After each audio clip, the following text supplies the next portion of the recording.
Om Namo Narayana, welcome back to the second video of the Yajnavalkya Upanishad.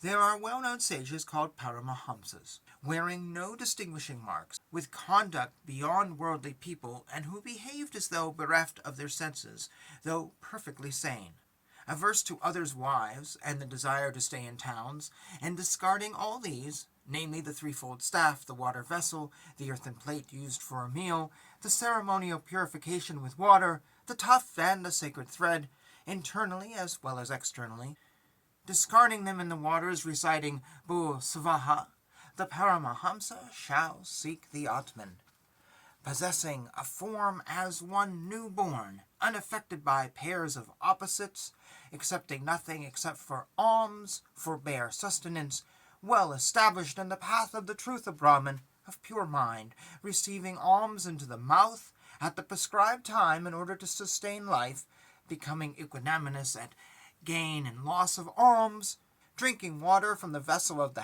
hand or from a water vessel, begging alms but to store in the belly, devoid of any other vessel, the watering place serving as a water vessel, sheltering, equanimous at gain and loss of this shelter, sheltering in an abode which is free from disturbance and is solitary, such as an unoccupied house, a temple, a clump of tall grass or a haystack, an ant hill, the shade of a tree of a potter's hut, a hut where ritual fire is kept, the sandy bank of a river, a mountain thicket, a cave, a hollow in a tree, the vicinity of a waterfall, or a piece of clean ground, without residing in a fixed abode, making no efforts for gainful activity, and deeply intent on the uprooting of good and bad actions. Such a sage, who finally gives up his body in the state of renunciation, is indeed a Paramahamsa. Thus it has been declared. The mendicant monk who is unclad, salutes none, has no desire for wife or son, and is above aim and non-aim, becomes the supreme God. Here are some verses. To one who has become an ascetic earlier and who is equal to him in characteristics, obeisance ought to be paid by an ascetic and never to anyone else. Even ascetics are seen who are careless, whose minds are in outward phenomenal things, are tale-bearers, eager to quarrel, and whose views are condemned by the Veda. If an ascetic remains in identity with the highest self-effulgent Brahman, which is beyond name, etc., then to whom shall he, the knower Brahman, pay obeisance? Then the activity of bowing ought not to be done. If an ascetic is convinced that the Supreme God has entered into beings as the individual self, then he may fully prostrate on the ground before a dog, outcast, cow, or donkey. What possibly is charming in a woman who is a doll made of flesh, in a cage of limbs which is moved by machinery, and who is a conglomerate of tendons, bones, and joints? Are the eyes of a woman charming when we look at them after dissection into skin, blood, and flesh? Why then do you get infatuated in vain? In cemeteries situated in remote places, the same breast of a woman is eaten in due course by dogs, as if it were a small morsel of food. Having attractive hair and putting on perfumes, women, difficult to touch but pleasing to the eyes, are the flames of the fire of sin, and they burn men as though they were straw. Women, pleasing and cruel, are the fuel for the hell fires that inflame even at a distance, and though juicy, are devoid of moisture. Silly women are the nets spread by the hunter called Cupid to entangle the bodies of men in the form of birds. A woman is the bait stuck in the fishhook at the string of evil propensity, to catch men in the form of fish that are in the pond of worldly life, and that are active in the mud of the mind.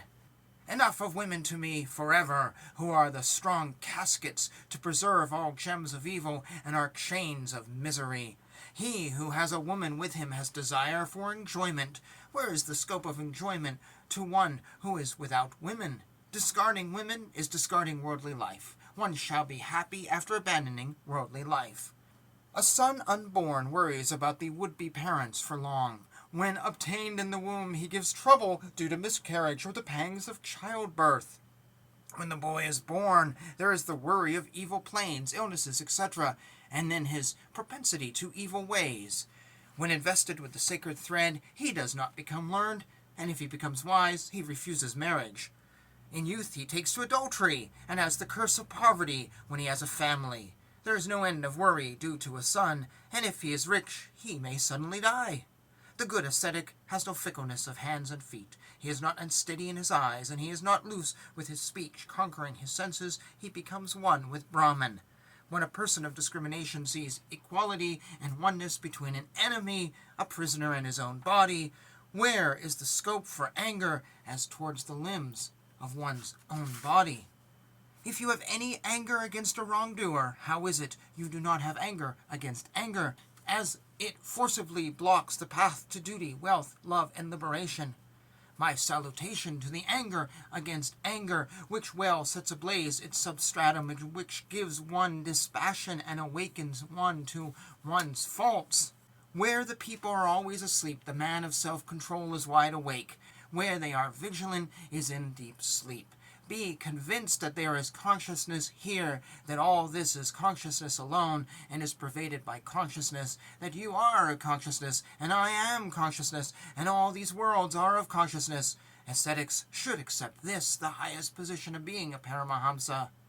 There is nothing higher than this.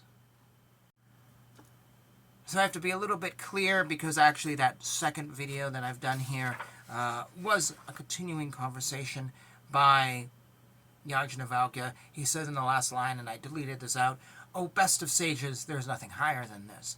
But it's not clear exactly that he goes into this talk, so it was just easier to cut the two videos apart.